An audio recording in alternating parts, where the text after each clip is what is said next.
I don't want to ask you any of these heavy questions. Your aura is 1,000. You're the most adorable person I've seen my entire life. I am your fan. I don't care about Rajneeshpuram. I don't care about Osho. I am your fan. You still refer to him as Bhagwan. Were you blinded somewhere? What does it mean when you say he is my Bhagwan? But what is Bhagwan? Who cares? Look at him. Do you have any story when you were in prison? They had put her in my cell in a hope that she would cut my legs with razor blade. Women, they're looking for their freedom to live the life that they really want, but maybe they are stuck. What is your advice? Choose courage over comfort. Could you tell us a bit about the last conversation you had with Osho? My last conversation with Bhagwan was, If you are okay to talk about your time when you were in prison, do you have any story when you were in prison that was impacted you during those times? I was very aware of my safety. And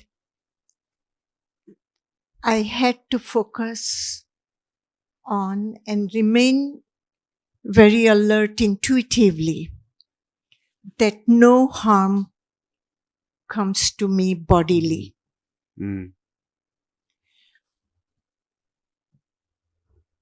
It was very simple.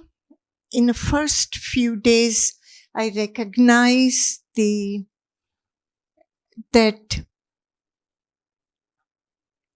I have to have a very mild body language. This mild body language with respect did its work.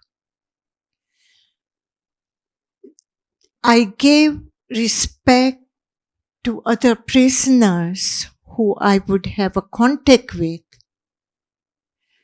not as criminals. I wasn't criminal. I don't expect them to be criminal either.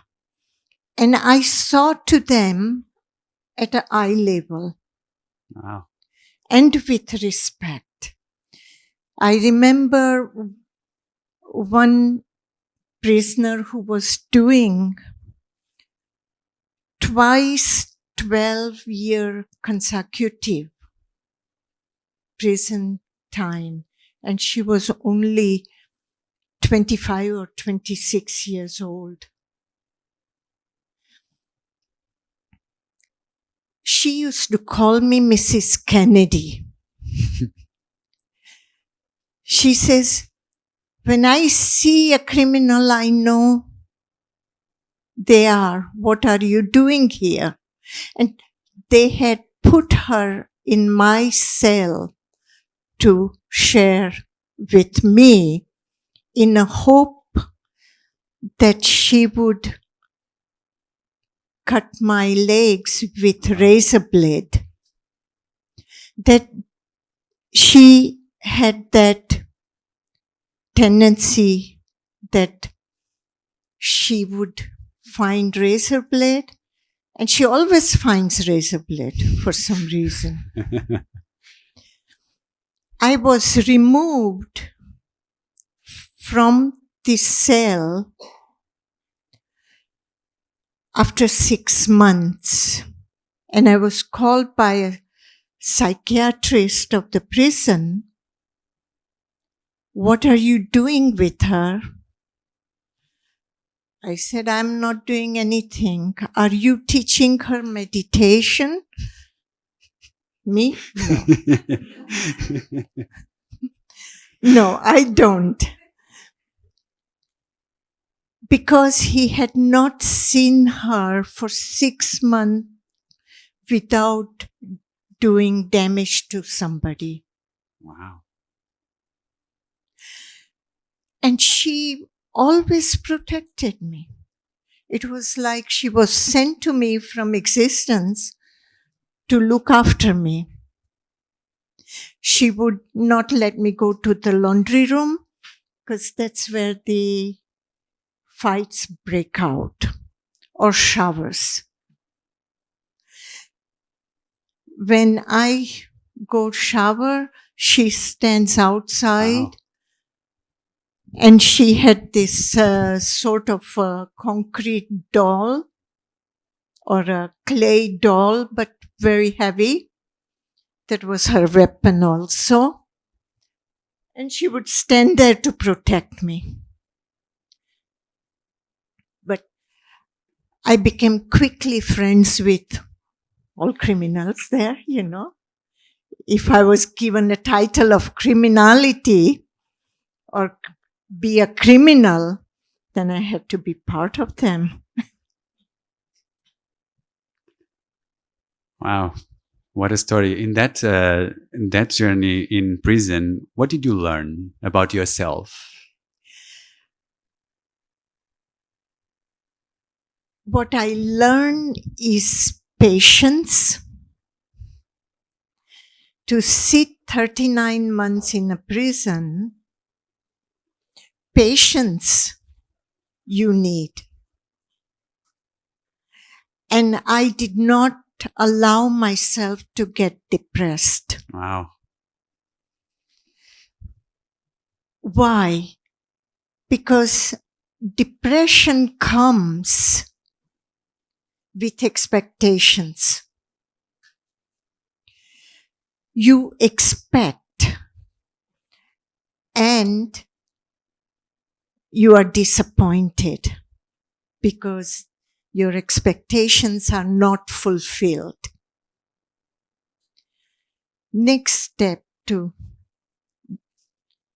that is depression. And I didn't want to fail my parents. My father also had served total of 4 years in British prison during independence. Yeah.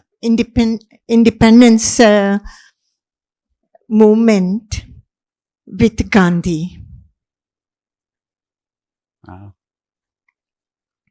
And I'm his daughter. I'm going to use my brains on it. Mist happened. I landed in problems. Mm. But I must take care of myself because this life is precious. People throw lives away in trivia. My imprisonment, I thought, was very hard for my parents. That was my feeling. But my parents had not lost a moment of my worrying about my imprisonment. They were only concerned that I maintain my health through the imprisonment. So I wanted to do something. Now I was no longer with Bhagwan. I come out of 39 months of prison. I can call myself and admit myself in psychiatric clinic and say, I'm finished because of prison. But that would not be right. I wanted my parents to feel proud of me. They did anyways. But I wanted to do something worthwhile. My parents were old also at that time. And either they would have to go to old age home or they come to me and I take care of them. I did not want to put them in an old age home because I didn't want to complain this is not right, this is not right.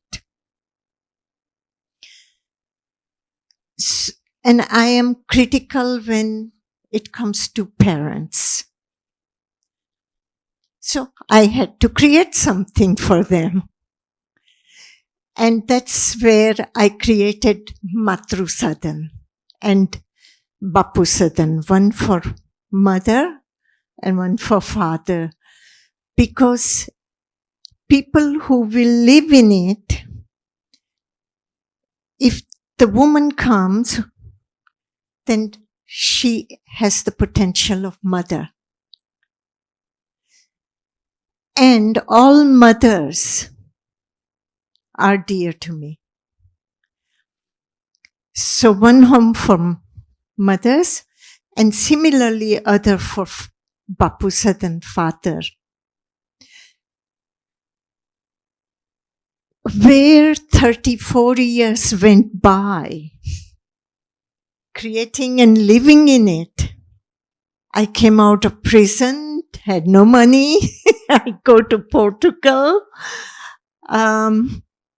because few journalists called up my lawyer and said, tell Sheela to go underground. The Oregonians are cooking up something there. And that's when I went to, and with my luck, you won't believe what happened. Few days later,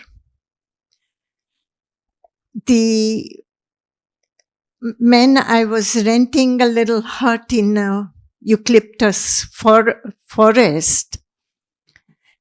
This man had a pension, so people come to stay. And I would translate for them from English to Portuguese what the man is saying to me or what his clients say to him.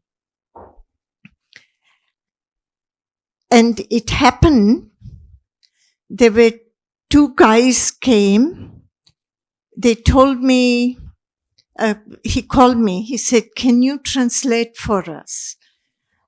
And they were Oregon State Police. Oh no. Really? Really, I write about it in my book. They didn't recognize me. Why? They didn't recognize me. But at that time you were a lot in the TV and Yes, everywhere. but they didn't recognize me. And then? And then I translated very normal.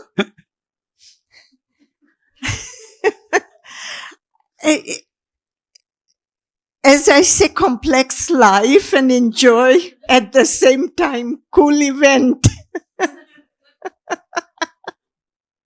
It was maddening. That is crazy. It's crazy. Sheila. It is crazy. It is like this Dorothy Brown comes to protect me. Somehow they were blind to me. Wow. They didn't recognize me, nothing. And I finished quickly the part to tell them how much it cost to stay with Antonio and this and that. And I walked out and went to Nazareth. As fast as I can. Wow. So, existence somewhere helps me. I write about, in my first autobiography, all those scenes were very much there when I wrote. Now I just remember the outlines of it. But it was, I could have panicked in that moment. I had no intention of going back in prison. But I was a political prisoner. Mm. And they wanted to destroy Bhagwan. I remember my lawyer telling me, the judge, I had federal judge who was dealing with my case, told my lawyer that the government is afraid of Bhagwan and Sheela coming together again. They will otherwise create again a community. Well, I did create again a community through my old age homes. Mm. In Switzerland, we have 2 old age homes. They're more handicap homes. We fall under young people. We take old people also, and our young people can become old in our home. That's all allowed under the law. But between 29 patients and 27 workers, together we are over 50 people, 55 people. And we live happily there. It is very nice, very happy community. I spend most of the time with my people, both team and the patient. And we have lots and lots and lots of laughter and music in the house. You can maybe tell about Marcia's laughter. They already saw it. They already saw that. I love the way she laughs. She laughs so loud, so open. So I think you already saw that. I know in my room on the first floor when Marcia comes through the door, she comes every morning laughing. And laughter is so healthy. And we have every morning together a coffee. Yeah. So I want to just to ask the last question, guys. So think about questions that you would like to ask. Something that I'm curious to ask you is for women that maybe they don't have they're looking for their freedom to live the life that they really want, but maybe they are stuck because yesterday was the International Women's Day. So I would like you to go address especially the women. What is your advice? I have one advice. Choose courage over comfort.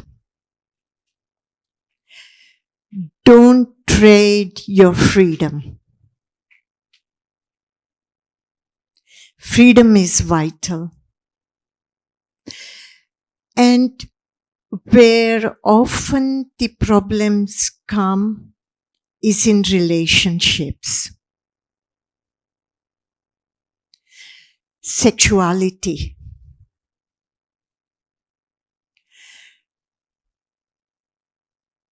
My father had brought me when I was 16. I was flying to US night before. He set me together with my sister. We two were flying out together. He said, Sheely, you and Mayu will be coming of age. You will be attracted to boys. Boys will be attracted to you. Do not get married to the first man you see. Experiment. Find out who is compatible to you. And then think about relationship and never allow violence of any sort.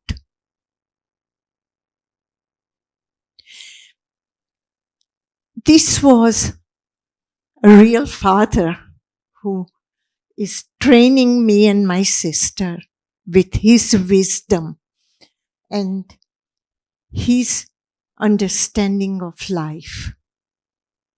And I give proudly this advice of my father further to all women of world. And this I have also written in my book by my own rules.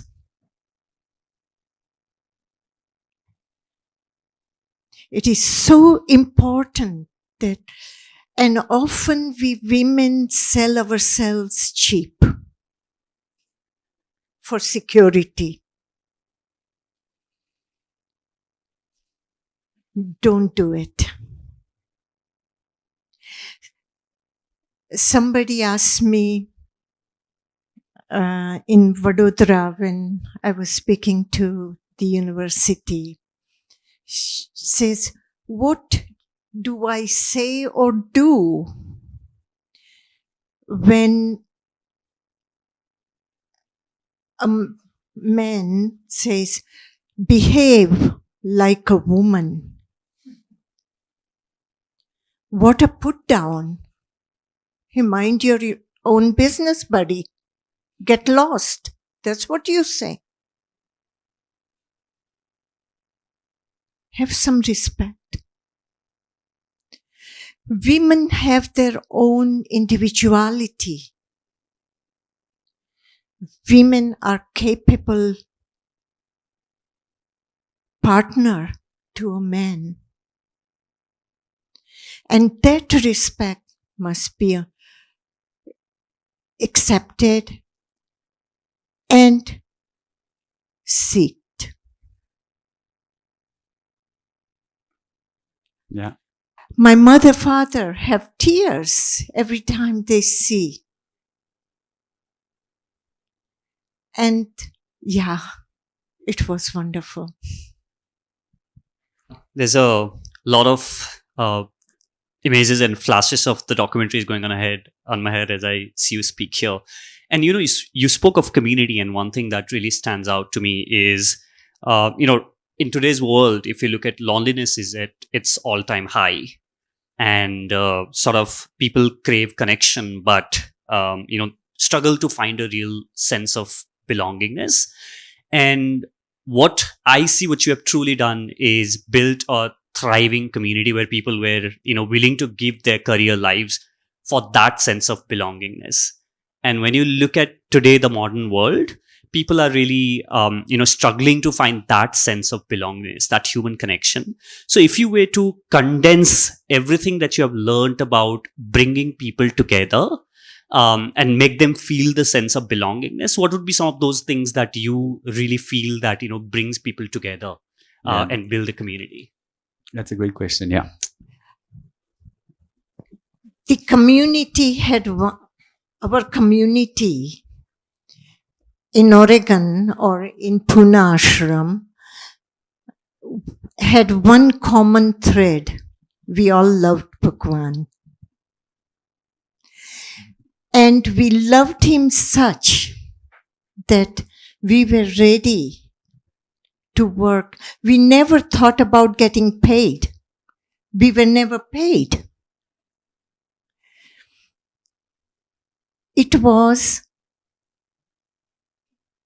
We were never paid. The wages were never an issue in our life. We had good food. We had a place where you can have good clothing. I used to go buy modern clothing for everyone. When I'm traveling to Zurich or so, there I used to buy truck full and they would send it further like that. So our basic needs were taken care of. And Bhagwan's techniques, Bhagwan's oratory every morning, it was our cup of coffee. Wonderful coffee. No machine makes such good coffee as Bhagwan. And 2 hours we would listen, 1.5 hour listen. And then we go for our breakfast and we go to work. Today, people only work counting minutes and seconds and compensation for those minutes and seconds. We work for joy. And we had such a tight bond. And that bond came through Bhagwan. In our house, the bond comes from me and my team and my patient because we are all on an equal footing. Who can help, helps. Who cannot help, no problem, we are there for you. So this feeling of being there is so important. I would like to ask a personal question to you. I hear your story, and of course, I've read a lot about you and about Osho Rajneesh as well. 2 things I was noticing when you were talking here. You still refer to him as Bhagwan. You haven't taken his name yet. So, as a woman who's read a lot about you, knows that you're extremely strong-willed and a strong person yourself. I feel like asking you, were you blinded somewhere? And I'll be as blunt as I can, because you and I both know, when we have seen the biography, we've seen that you were also, if I may say, wronged at points, and there were difference of opinions. You all went your different ways, and yet to have no resentment. So 2 things that I want to actually ask you. 1, was there never resentment to start with? Because for a layman like me who's read about him, he was a human being and he also made mistakes. So to make him into, to say Bhagwan and to repeatedly say that, he was such a perfect person. He gave a lot to humanity. I'm not taking it away from that. But so did you. But at that point when you were going through the problems, you went by yourself. So how have you protected your heart from resentment? Is my ultimate question. How are you, absolutely there's no resentment or bad, anything for the entire community, because you were alone at that time? I have no resentment to him in any form or shape. The word Bhagwan suits me in reference to him, but the other Bhagwan that the world knows, I don't know. Okay. I don't, even it doesn't create a conflict in me.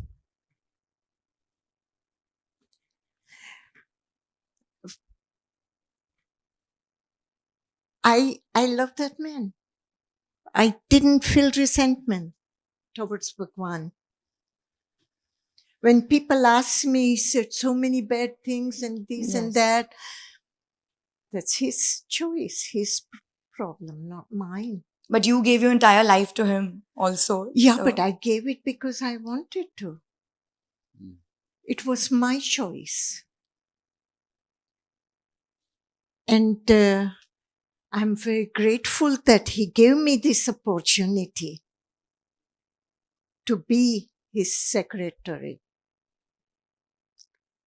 And one last question that I had from you is, you've seen that life of so much of, if I may say, attention, glamour, being in the news, and then to go to a life when nobody was speaking about you after a while, of course, and leading a life being a nobody for the longest time. And you say that you weren't depressed. So how did you manage that? Because success also, it's like an addiction. So you had that, you were in the limelight, and then to go to nothing. My success or the limelight has nothing to do with me as a person. These are people's opinions. There was a time that they put lighting on me like a cameraman.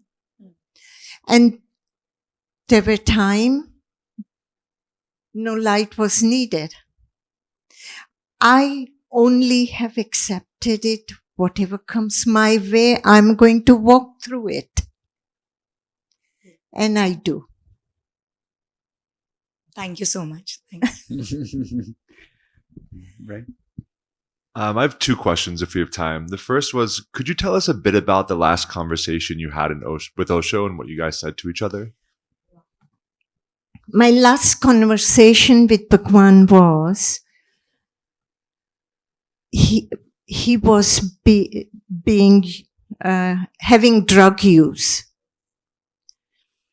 And I told him the dangers of amount of volumes being ordered from our apotheke, our pharmacy in Rajneeshpuram. Because my attention was drawn to that.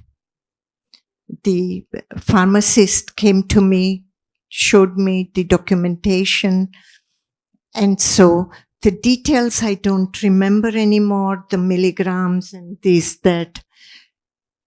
And this order of volumes were from Bhagwan's house.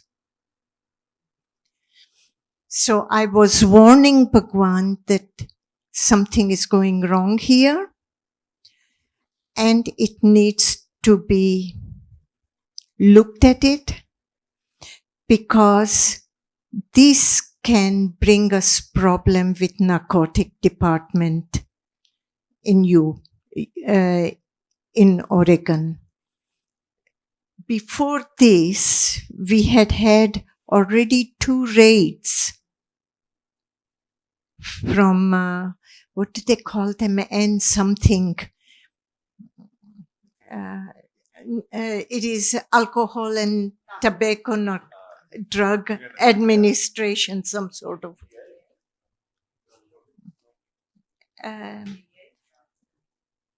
But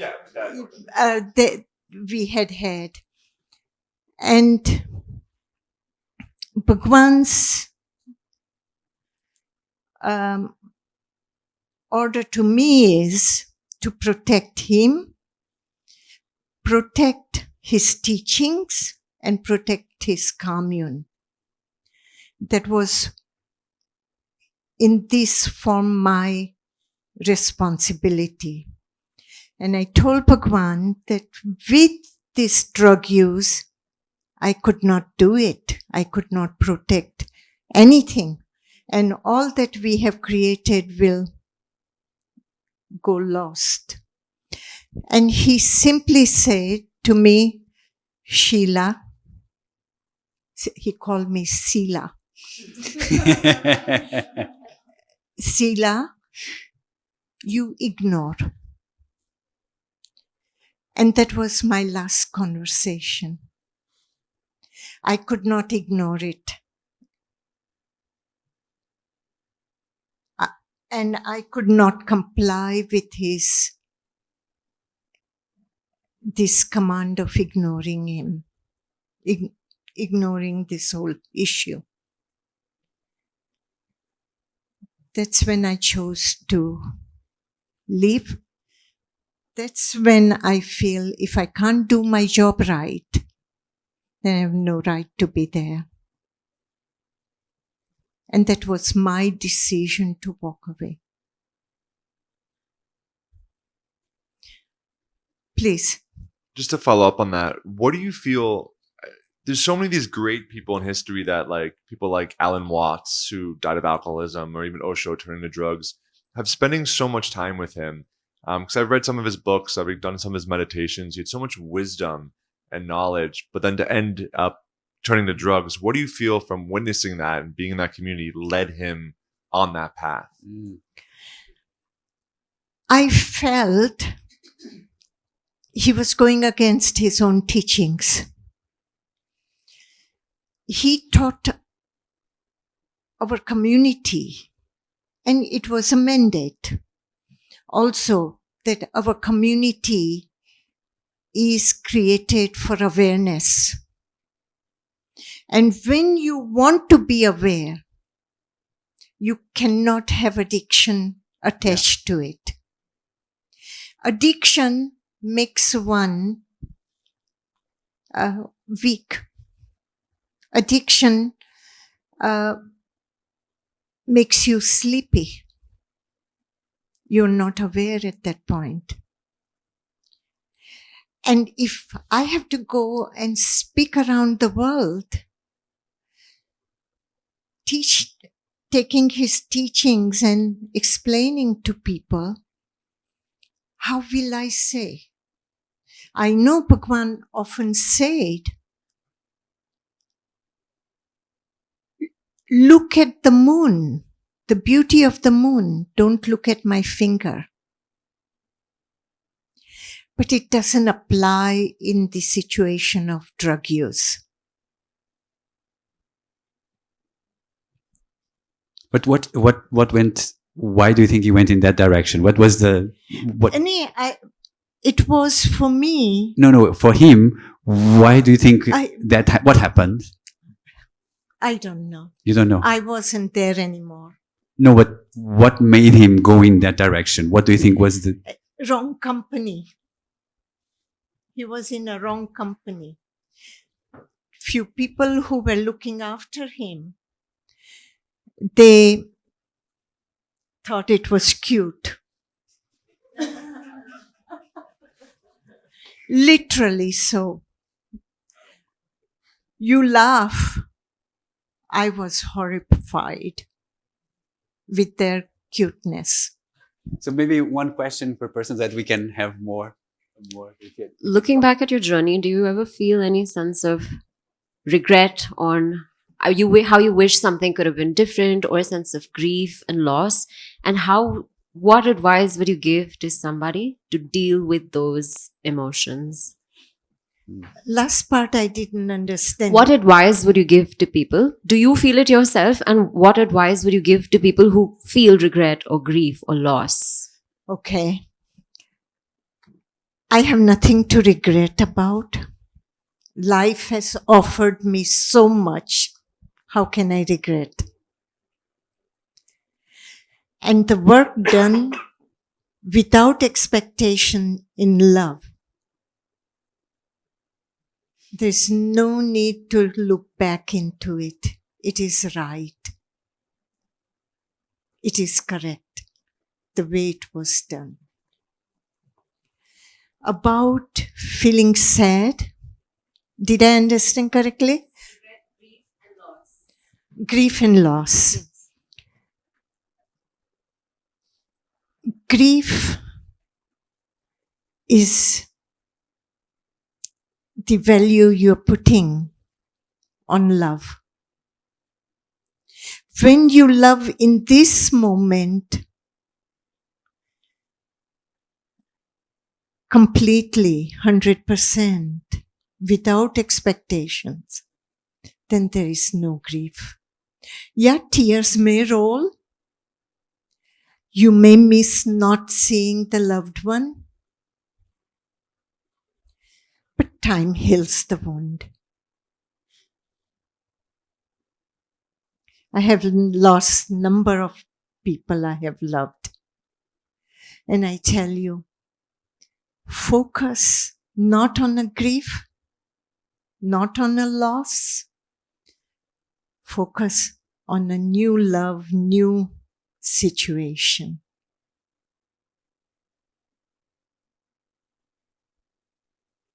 It is not a betrayal.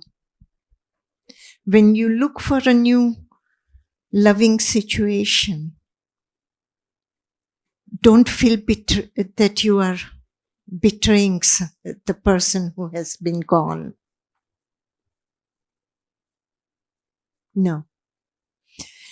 The person who has been gone has loved you so that they want to see you happy.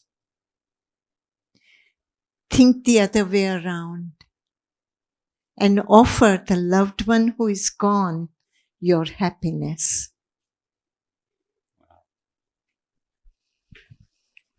Yeah. I have one thing to tell you. Kya baat hai? Now I can't talk Hindi in front of Emma. He understands.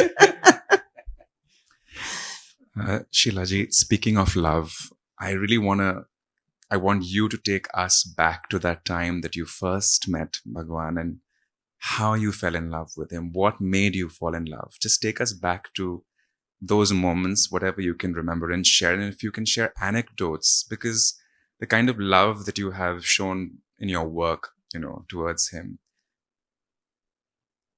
Take us through what made you surrender your life to him. Third time surrender. Now it will drop away. Your next book is about surrender. Probably. It's a beautiful question. I'm often asked about this question. And it is an utter joy for me to say it also. I and my father went to visit Bhagwan. He was living at that time on Pedder Road on a first floor in Bombay. And I look at him, he's sitting in a corner like that. I come in like this. And it was like, I don't know. And I went, sat near him and put my head on his lap. He was sitting like this and I put my head. There is a picture of it somewhere. I think you showed me today that picture on your Oh, yeah. And I felt if I die today, I have lived my life complete. And that is the feeling I went with out of Bhagwan's room. This feeling was continuing. Then one day I asked Bhagwan, what's going on? I feel like this. And I'm always giggling, laughing like Martial. I was laughing. I'm talking about Bhagwan to kid or old man. No, makes no difference. I'm just talking, sleeping with his foot on my heart. And Bhagwan laughed and he said, Sheela, you are in love with me. And I am in love with you. And that was the end of Sheela.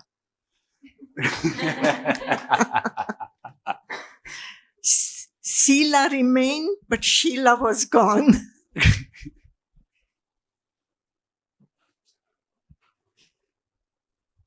Can I ask a follow-up if it's fine and you can edit it out maybe? It's related to what she was asking, but it's on a different note. He publicly denounced you after what happened.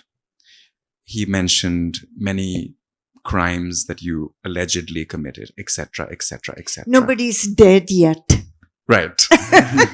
Let's put it that way. My question really is, Sheela ji, that as a devotee who had completely, gone down there, done his mission as your own, and there was no difference for you between the two.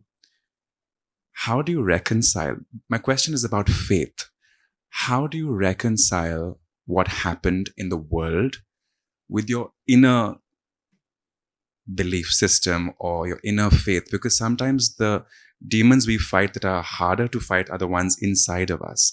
How did you have that internal resolution to regain your faith and devotion to Bhagwan? It was never gone. My faith, you can call, or my devotion to Bhagwan or love, it never disappeared. It never was gone. And I give him right to say whatever he wants to say about me. That is his thing. There too, my love did not have expectations. Love stands on its own feet, not on people's approval or the words.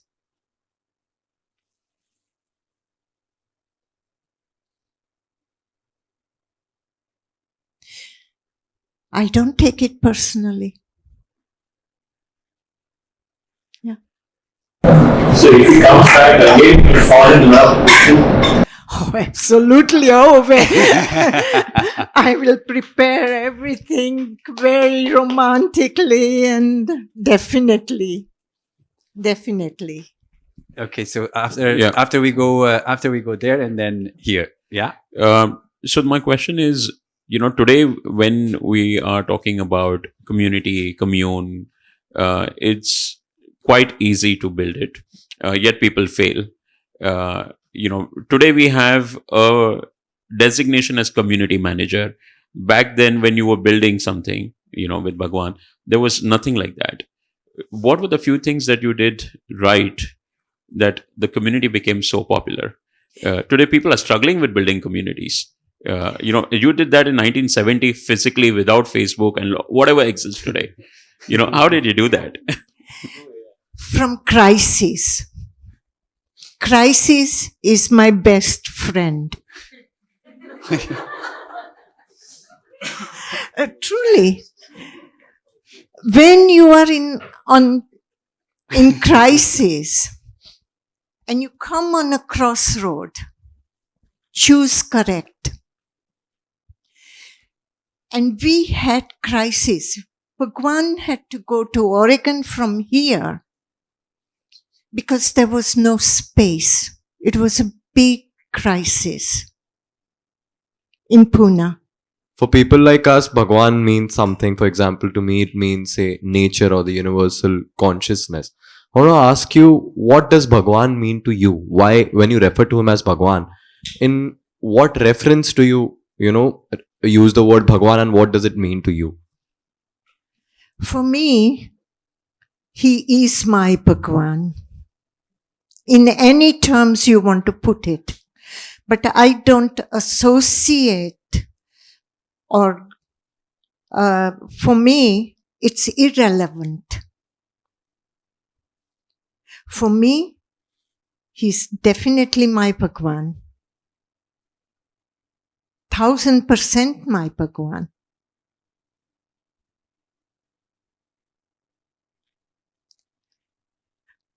Answers your question?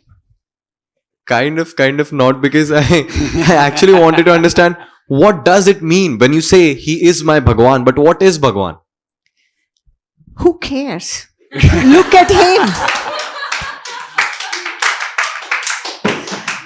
Look at him, I see him as Bhagwan. I have known him as Bhagwan. Okay, thank you. I think that answers your question. Now, go here and then we come here. So after the life, the cool, amazing life that you've lived, looking back, what do you now feel about spirituality? What does that word mean to you? I didn't feel anything about spirituality then, and I don't feel it now. She even mentioned Call me a criminal, but don't call me a spiritual person. Yeah. Thank you for your question. Yeah, no, we come here just yeah, after we can. It's okay. It's okay. That's okay. I was just thinking, you speak about love, and love is such a powerful force in everything that you've done. And over here on this side, I can speak for all of the people in this house and people in my age and in my smaller world.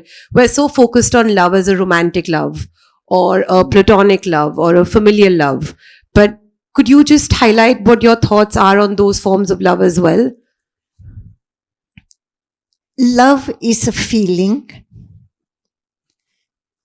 comes somewhere in this region. It changes your complete perception of life, and you become extremely vulnerable, positive, and you really have rose glasses on. And you can be blind in love, but there is no such definition in my feelings. I love my dog also very much. I don't want to ask you any of these heavy questions. Your aura is 1,000. You're the most adorable person I've seen in my entire life. I am your fan. I don't care about Rajneeshpuram. I don't care about Osho. I am your fan. Okay? You are like, I don't know this. You were meant to be like 21. You're not 74. And like, I can't see you like that. I just want to know, keeping whatever you've seen, whatever you experienced, you've gone through a lot. And this smile, this smile, how do you carry it at this age? And what is your legacy? Like, what do you want to be remembered as now? First, I answer about smile. Yes, like, this is the smile of my mother. It's adorable. I'm in love with you. But I got this smile from my mother. How pretty she must be then. She was. She was very pretty. My eye doctor had treated my mother. Even today, after 25 years or the 26 years my mother has been died, when my eye doctor introduces me to some new doctors coming in his practice or something, he always remembers my mother. And he said, when my mother walked into a room, the whole room is filled with her smile. And I have inherited that. Yeah. So your smile is your legacy, basically. And I think the question that she asked about what's the legacy that you would like to leave? See, I forget legacy. There is no legacy. People remember me as they want to remember me, just the way they have their opinions about me now. It's okay. All fine. Like, people know and remember the controversial things very well. I wish people remember you more about your philanthropy now, because what you're doing is quite incredible. I thank you for taking care of me. Did you fall in love again after Osho? Oh yeah, I go through my share of the men. Yeah.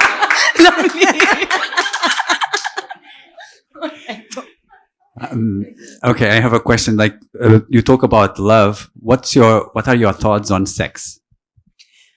Yeah, it's an individual choice. And as my father said, don't allow violence. Make sure it's compatible.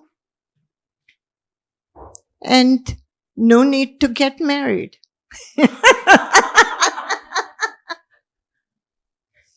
Okay, any last question, guys? You just quickly share your thoughts on marriage as well.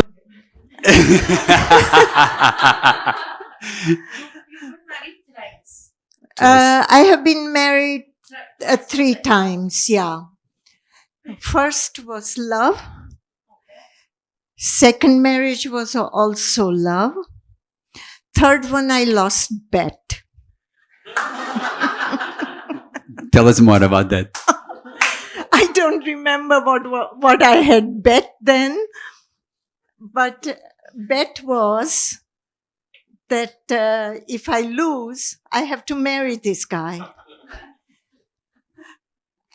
I was rolling high, you know. And when you roll high, you lose it. But you don't believe in marriage as a concept. No, concept, it is not my thing. I recommend remain free. Freedom is very important.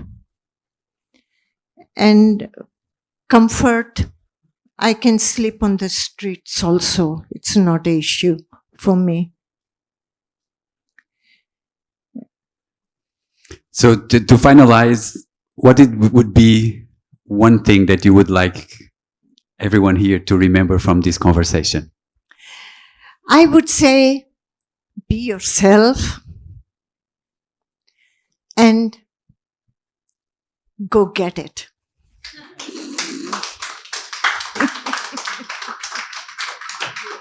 She's so adorable. It's like